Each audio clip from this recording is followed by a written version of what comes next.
Hey guys, this is Tom from Numbers Game Lifestyle.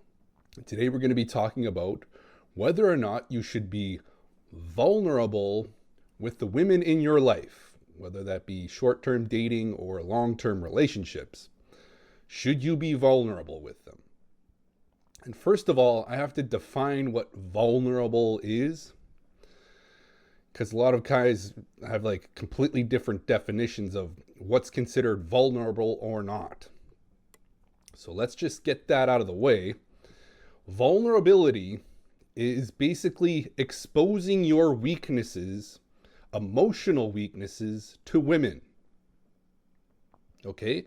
Saying like what you're dealing with, what you're worried about, what you fear, all your insecurities, everything that's going bad in your life, and problems that you're dealing with, you reveal them to the woman that you're with, your wife, your girlfriend, whatever relationship you're in. You're telling her however you feel. Okay, you're going to be exposing your weaknesses to women. That is what vulnerability is, telling them exactly what you're dealing with, all your fears, all your insecurities, all your stresses, everything that you're unsure about, you reveal to women. And here's a problem. Many men do this. In fact, I would say the vast majority of men already are very vulnerable with women. They basically have no filter. They tell their women in their lives whatever they're feeling. Okay, they tell them exactly what they're dealing with, what they're worried about, all their insecurities, all their fears, all their anxieties. And they just basically hold it up to the woman and be like, yeah, deal with that, right? Like she's your psychiatrist or something, okay? And I'm going to tell you why that's a big problem. If you're in a relationship with a woman, you are going to be most happy leading that relationship. And she is going to be most happy with you leading the relationship, okay? And leadership does not mean you're telling her what to do. You're barking orders saying like, do this. I want you to do this. Don't do that. That's not leadership. Okay. You're going to be leading by example. Okay. That is exactly what the best leaders do. They don't bark orders. They just lead by example. And that's the great thing about leadership. Your strength inspires strength in her. On the other hand, your weakness inspires weakness in her.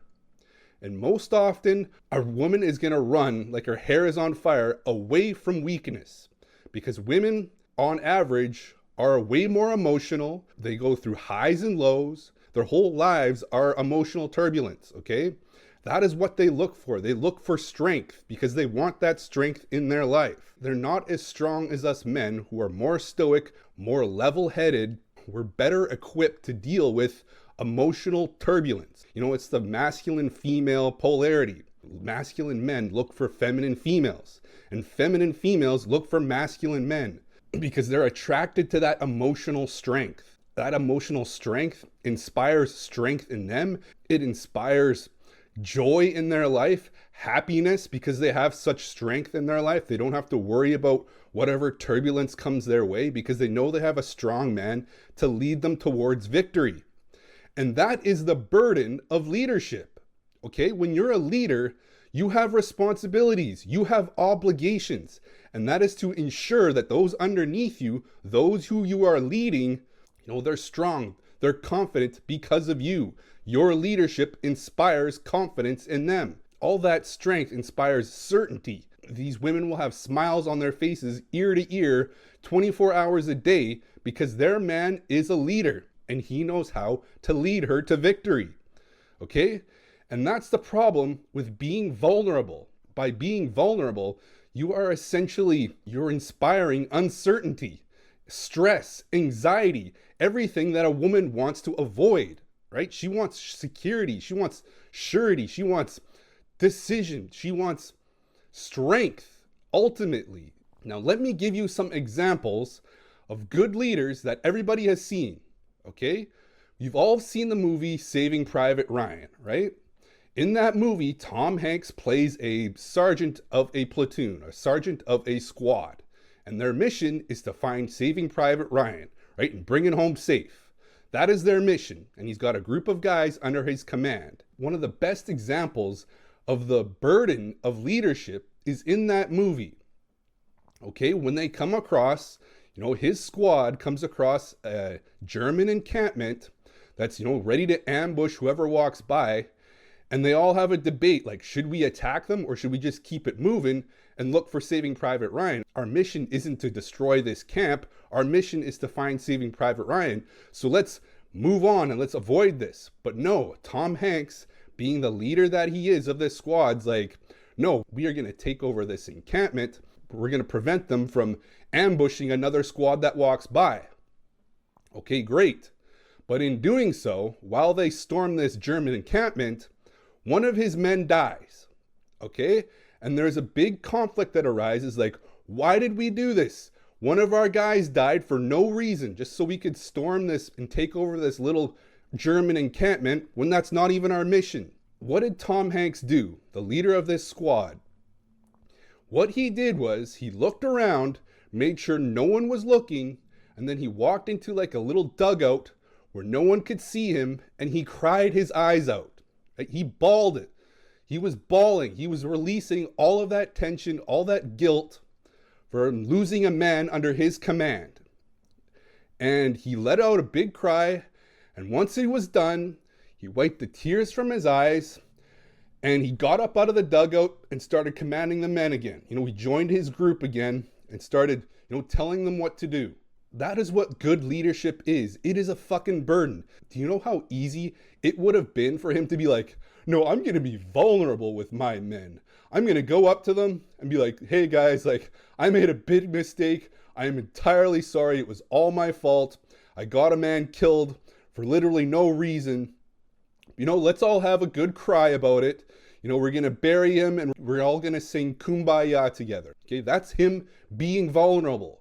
But what are the consequences of him being vulnerable with people that rely on his leadership? Okay, I guarantee you after he, was vulnerable with his men, they would never be able to trust his instructions ever again. The next time Tom Hanks tells them, okay, like, I want you to storm that bunker, they're going to be like, no thanks, bro. I'm not doing that. Because he exposed his vulnerability. He exposed himself by being vulnerable. And of course, the morale is going to go completely out the window. No one's going to take commands anymore because they don't trust his leadership. They're like, man, he made a big screw up before. Like, I don't feel confident taking orders from him anymore. His strength is gone. His weakness just inspired indecision, uncertainty, and a hell of a lot of stress, right? That's what happens when you are weak, when you're in a position in leadership. That is a massive problem with being vulnerable in your relationships with women. Let's take another example. We are all sons here, right? We all have dads. Let's imagine that you're 6 years old. We're going to go back in time to when you're a little 6-year-old. I want you to imagine your dad, he's having trouble finding work, right? He's been out of work for almost a year. And he comes up to you and he says, look, son, man, I have been out of work for almost a year. I have no idea what I'm going to do. I don't know how I'm going to provide for you guys. The bills are mounting. The mortgages are piling up. The debt is mounting. I don't know what to do. I've applied to so many jobs. They're just not hiring. He's pouring his heart out. He's crying in front of you, telling him like, I don't know what to do. This is what I'm dealing with. And what are you supposed to do as a 6-year-old besides say like, oh, like, I love you, Dad. Like, I know you can do it. Do you think your dad feels any better about that? Do you think he's like, oh, okay, son, I'm glad you love me. I'm ready to tackle the world again. No, I guarantee you, your father is going to be like the next day, damn, like, I can't believe I just put that burden on my son. All of my insecurities, all my fears, all my doubts, I have now placed on my son who has no means to solve this problem, right? Now you are like a 6-year-old thinking about like, how are we going to eat? Where are we going to live? Now you're stressed. You're worried about your dad. You're worried about your safety, all because your dad, wanted to be vulnerable. right? He wanted to let you know how he was feeling. Now all of your security's gone. All of your strength is gone. Now you're constantly worried, stressed. You know, he's poured all of his stress out on you as a little child, okay? That is exactly what happens with your relationship with women. When you pour out your fears, your doubts, all your insecurities on women, she doesn't know what to do. She's like I wish I could help. Like, I love you, like, but I don't know how I can help you, right? And it does nothing, absolutely nothing, to help you by pouring out your soul to the woman that you're with, your wife, your girlfriend, whoever it is. You know, it's just damaging her.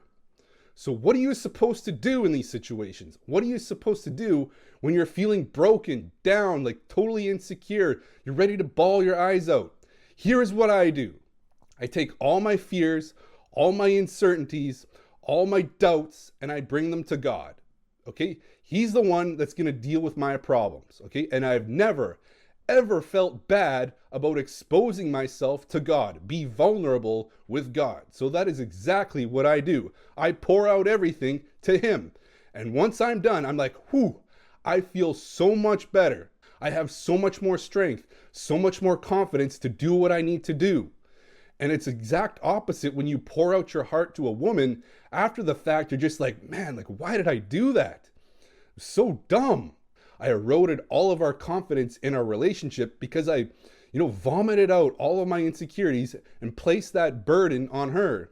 And that is the thing. Heavy is the head that wears the crown. There is obligations to being a leader. Okay, there is a burden, a massive burden in some cases of being a leader, and that is you're responsible for those underneath you. You have to care for their emotions, make sure they're strong, make sure they're confident, make sure they're, certain. That is what you want. You want certainty, those people that look to you for leadership.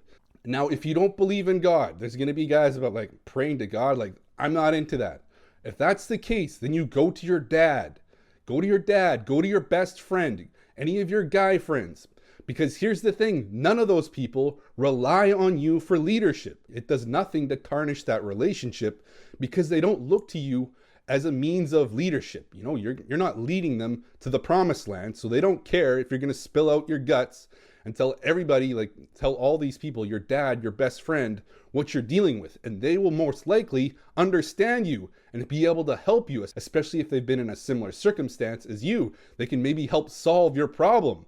And in that case, you feel much better about revealing your problems to your dad or your best friend who can help you solve them. But you do not bring your fears and insecurities, your vulnerabilities to those that depend on you for leadership. Oh, I'm not going to wear the crown today. I don't feel like wearing the crown. I'm going to toss it off. That is exactly what you're doing. Heavy is the head that wears the crown. It's not all fun and games when people depend on you for leadership. Your woman's going to depend on you. Your child is going to depend on you. Okay? That is what they need. They need your strength. They don't need your weaknesses. They don't need you piling on all of your weaknesses onto them. Okay? Because they're going to be crushed by it. I mean, I was supposed to depend on this guy to lead me to the promised land. Now I've got no confidence. That is what I'm talking about when I say, no, do not be vulnerable with women. If you're dealing with stuff, you take it to God, you take it to your dad, you take it to your best friend, you take it to your psychiatrist. You do not take it to your woman. As much as she might say, you can be vulnerable with me, you can tell me anything. Yeah, you can, but you are damaging her in your relationship by doing that. Anyways, guys, if you need help doing this, managing relationships so women never want to leave you, women walk around with big ass smiles on their faces nonstop because of your good leadership, I help guys do that. There's coaching links down below. Anyways, guys, that's the video. Thanks for watching.